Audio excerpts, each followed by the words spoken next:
Pendapat yang paling kuat pada makmum membaca Al-Fatihah atau tidak di belakang imam, yang disepakati oleh para ulama, yang saya sebutkan dulu yang disepakati ya. Yang disepakati adalah kalau sholatnya sir, tidak ngerasin suara, seperti misalnya duhur, asar, kemudian rakaat ketiga maghrib dan 2 rakaat terakhir isya, gitu kan? Ini namanya sholat sir, kecilin suara. Maka wajib makmum membaca Al-Fatihah. Wajib makmum membaca Al-Fatihah, gitu kan? Kecuali dalam keadaan ini khilaf ulama, bagaimana kalau dia baru membaca Ar-Rahmanir Rahim, Maliki Yaumiddin, imamnya Allahu Akbar ruku. Apa yang dia harus lakukan?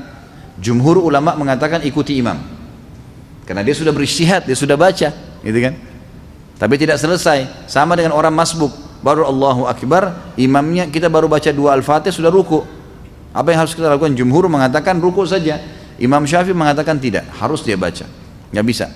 Dan dia boleh ketinggalan untuk mengejar Al-Fatihah sampai 3 gerakan kalau dalam mazhab Syafi'iyah, gitu kan? 3 gerakan artinya ruku, sami'allahu hamidah, sampai sujud pertama. Nah itu dia boleh tetap menyelesaikan Al-Fatihahnya lalu dia mengejar imam, karena pentingnya masalah Al-Fatihah ini.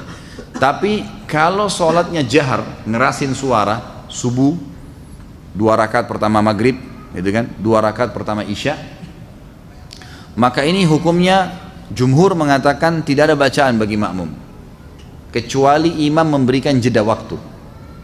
Beranjak daripada hadis yang sahih bahwasanya Nabi SAW pernah mengatakan waladdallin amin, lalu tiba-tiba sahabat di belakang berlumba-lumba baca Al-Fatihah.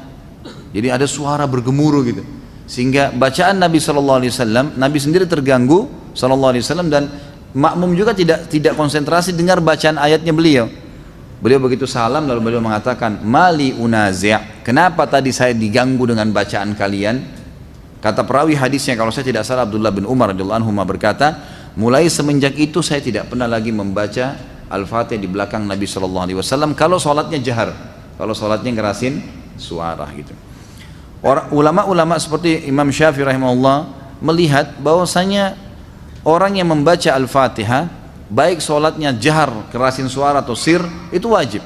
Beranjak daripada hadis Nabi SAW yang berbunyi tidak ada sholat bagi orang yang tidak membaca Al-Fatihah. Maka beliau tidak membedakan antara sholat berjamaah atau sholat sendiri ya. Kalau sholat sendiri mutlak harus baca ya, tidak boleh sama sekali tinggalkan Al-Fatihah, batal sholatnya kalau tinggalkan Al-Fatihah. Kalau sholat berjamaah sebagaimana saya sebutkan tadi, khilaf diantara ulama itu. Imam Syafi'i semuanya, mau sholatnya jahar atau sir, semuanya harus membaca Al-Fatihah. Allahu alam, kalau kita simpulkan, kalau saya simpulkan dari pendapat-pendapat ulama ini, saya melihat kalau seandainya imamnya membaca Al-Fatihah dengan suara keras, jelas ya, kita dengar ya, kita dengar. Seperti sekarang ada mic.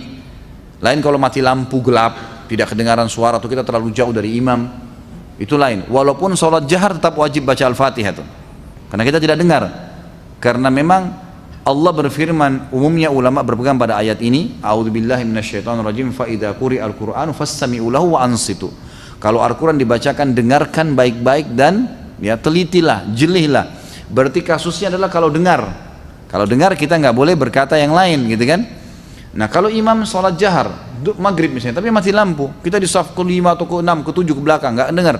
Atau sholat di belakang perempuan, nggak dengar sama sekali. Mereka tetap baca Al-Fatihah selama tidak dengar. Tapi kalau mereka dengar Al-Fatihah itu, seperti tadi imam kita Masya Allah membaca misalnya, kita dengar. Dan pada saat mengatakan waladdallin, kemudian semua mengatakan amin. Begitu selesai amin, imamnya baca langsung surah. Nah ini Allahu alam, yang lebih dekat pendapat ulama mengatakan tidak lagi baca Al-Fatihah. Kembali kepada hadis, ya, bacaan imam adalah bacaan makmum. Itu sudah ada hadis yang menjelaskan masalah itu. Tapi kalau imamnya jeli dan dia lebih faham masalah fikih menjadi imam, adalah setelah waladdallin amin, imamnya diam jeda 7 ayat Al-Fatihah. Maka pada saat itu makmum silakan baca, gitu kan? Dia membacanya. Jadi ini tinggal tergantung bagaimana kondisi imam memberikan dia kesempatan. Allahu a'lam.